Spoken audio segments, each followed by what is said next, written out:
하나님의 크신 은총과 은혜가 오늘도 여러분의 삶의 자리마다 충만히 마시기를 기원합니다. 기도하겠습니다. 하나님 아버지, 오늘도 허락하신 하루를 말씀을 의지하여 하나님의 거룩한 영의 도우심과 인도하심을 구하며 시작합니다. 오늘도 사랑하는 성도들이 마음을 들으시고 응답하시며 하나님의 거룩하고 충만한 것들로 온전히 채워주옵소서. 감사드리며 예수님의 이름으로 기도하옵나이다. 아멘. 오늘 보실 하나님의 말씀은 이사야서 28장 1절부터 13절까지입니다. 이사야서 28장 1절부터 13절 말씀을 같이 읽겠습니다.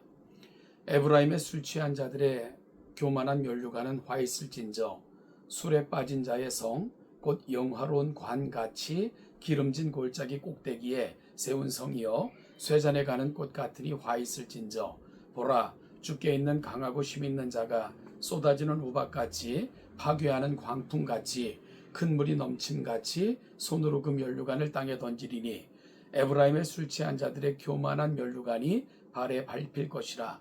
그 기름진 골짜기 꼭대기에 있는 그의 영화과 쇠잔에 가는 꽃이 여름 전에 처음 익은 무화과와 같으리니 보는 자가 그것을 보고 얼른 따서 먹으리로다. 그날의 만군의 여호와께서 자기 백성의 남은 자에게 영화로운 면류관이 되시며 아름다운 화관이 되실 것이라. 재판석에 앉은 자에게는 판결하는 영이 되시며 성문에서 싸움을 물리치는 자에게는 심이 되시리로다. 그리하여도 이들은 포도주로 말미암아 엿걸음치며 독주로 말미암아 비틀거리며 제사장과 선지자도 독주로 말미암아 엿걸음치며 포도주에 빠지며 독주로 말미암아 비틀거리며 환상을 잘못 풀며 재판할 때에 실수하나니 모든 상에는 도한 것 더러운 것이 가득하고 깨끗한 곳이 없도다. 그들이 이르기를 그가 누구에게 지식을 가르치며 누구에게 도를 전하여 깨닫게 하려는가? 저 떨어져 품을 떠난 자들에게 하려는가? 대저 경계에 경계를 더하며 경계에 경계를 더하며 교훈에 교훈을 더하며 교훈에 교훈을 더하되 여기서도 조금 저기서도 조금 하는구나 하는도다. 그러므로 더듬는 입술과 다른 방언으로 그가 이 백성에게 말씀하시리라.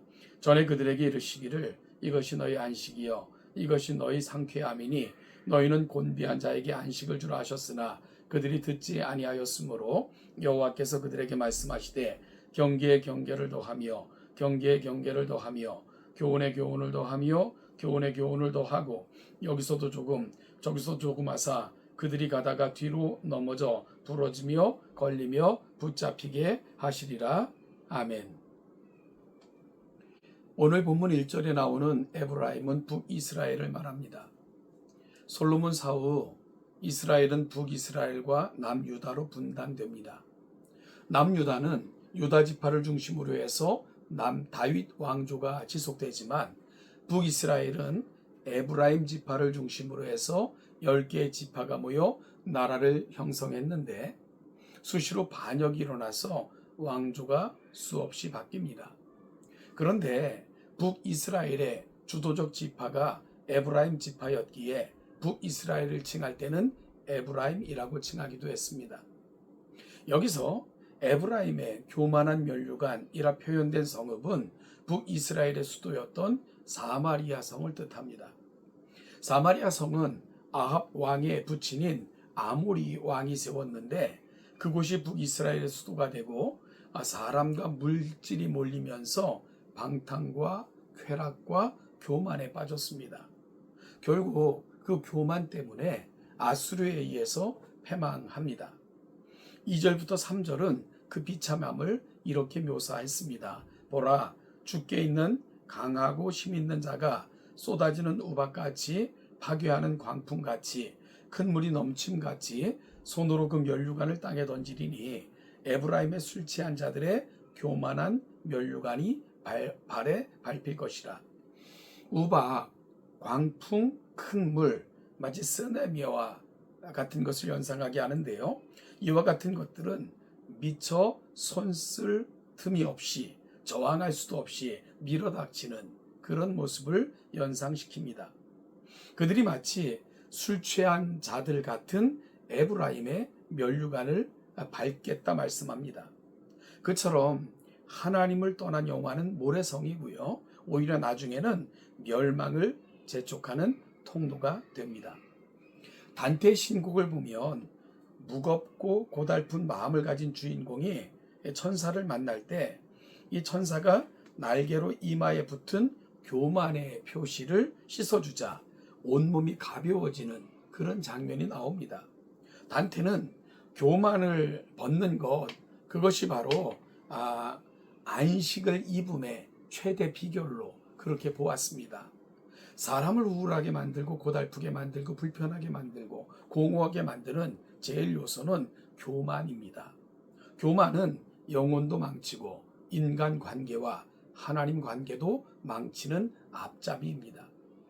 1절부터 6절이 교만한 사마리아에 대한 예언이라면 7절부터 22절은 남유다의 타락하고 교만한 지도자들에게 전하는 경고를 담고 있습니다. 7절부터 8절에 보면 그리하여도 이들은 포도주로 말미암아 옆걸음치며 독주로 말미암아 비틀거리며 제사장과 선지자도 독주로 말미암아 옆걸음치며 포도주에 빠지며 독주로 말미암아 비틀거리며 환상을 잘못 풀며 재판할 때에 실수하나니 모든 상에는 토한 것 더러운 것이 가득하고 깨끗한 곳이 없도다. 즉 남유다의 지도자들도 술에 취한 인생을 살기는 사마리아와 다르지 않았습니다. 옆걸음치다, 옆길로 새다, 길을 잃다, 방황하다 등의 의미인데요. 마치 그 미국 영화에서 이 경찰관이 음주 단속을 할 때 의심이 가는 운전자를 내리게 해요. 그리고는 길에다 곧게 금을 긋고는 똑바로 걸어가 보라 라고 지시해요. 그럴 때 선대로 똑바로 걸어가면 음주를 하지 않은 것이고 똑바로 걷지 못하면 음주 운전자로 진단이 되는 거죠. 유다의 지도자들에게 그렇게 하게 했더니 비틀거리며 제대로 걷지 못했다고 말하고 있는 것입니다. 더 심각한 것은 지도자들만 비틀거리지 않고요. 선지자들도 비틀거리며 옆걸음을 치고 제사장들도 비틀거리며 옆걸음을 쳤다는 것입니다. 특히 그들이 포도주에 빠졌다라는 표현을 우리식으로 바꾸면 어떻게 될까요? 술독에 빠져 산다. 이런 표현이 되겠지요. 선지자들도 제사장들도 그러했다라고 표현합니다. 영적인 지도자들이 술독에 빠져 사는 것보다 더 큰 문제는 그들이 그런 삶을 살면 하나님의 환상이 사라집니다. 그렇다면 이스라엘 백성들을 올바른 비전으로 인도할 수가 없는 거예요. 여러분, 그렇다면 영적인 암흑기에 빠지게 되고요. 사회는 큰 혼란, 죄악 속으로 빠져들어가게 되는데 당시 유다 사회가 그렇다라고 이사야 선지자는 진단하고 있는 거고요. 선지자, 제사장을 비롯하여 이스라엘 백성들을 올바로 인도해야 될 모든 자들이 술에 취한 자들처럼 비틀거리며 걷고 있었기에 그 사회는 비틀거리다 넘어지게 운명되어졌던 것입니다. 그래서 결과적으로 선지자들과 제사장들을 비롯한 유대 백성들이 형편없는 삶을 살면서도 하나님의 말씀을 전하는 이사야 선지자를 배척하기에 이른 것입니다. 그들은 이사야 선지자들에게 젖된 아이들이나 가르치라 하며 조롱했습니다. 10절이 대저 경계에 경계를 더하며 경계에 경계를 더하며 교훈에 교훈을 더하며 교훈에 교훈을 더하되 여기서도 조금 저기서도 조금 하는구나 하는도다라고 되어 있는데요. 이것은 그 말을 배우는 아이들이 하는 말을 흉내내고 있는 것입니다. 그래서 공동 번역 성경을 보면 시브리어 그대로 번역하고 있는데요. 저자가 하는 소리를 좀 들어보세. 사울라 사우, 사울라 사우, 가올라 가우, 가올라 가우, 지에르삼, 지에르삼. 이것은 아이들이 상대방의 말을 듣기 싫을 때 에 하면서 귀를 막는 것 같은 행동을 흉내낸 의성어입니다.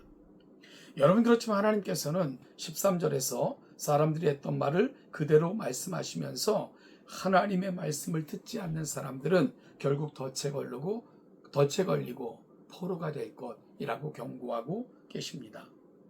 이런 경고의 와중에 하나님께서는 5절 6절에서 이런 말씀을 하십니다. 그날에 만군의 여호와께서 자기 백성의 남은 자에게 영화로운 면류관이 되시며 아름다운 화관이 되실 것이라. 재판석에 앉은 자에게는 판결하는 영이 되시며 성문에서 싸움을 물리치는 자에게는 심이 되시리로다. 하나님께서는 그럼에도 불구하고 남은 자들을 향한 끝까지 신뢰하심으로 붙드시며 그들에게 영화로운 면류관 화관이 되어 주실 것이며 또한 그들에게 공의로운 재판장이 되어 주실 것을 약속하고 계신 본문입니다. 결국 세상이 다 각기 제 길로 가고요. 죄악이 관영하여도 길을 잃고 비틀거리며 쓰러져도 하나님을 힘있게 의지하는 남은 자들은 하나님께서 붙드셔서 그들의 영화로운 면류관이 되어주시고 아름다운 화관이 되어주시며 그들에게 의로운 재판장이 되어주실 거라 약속하고 계신 겁니다.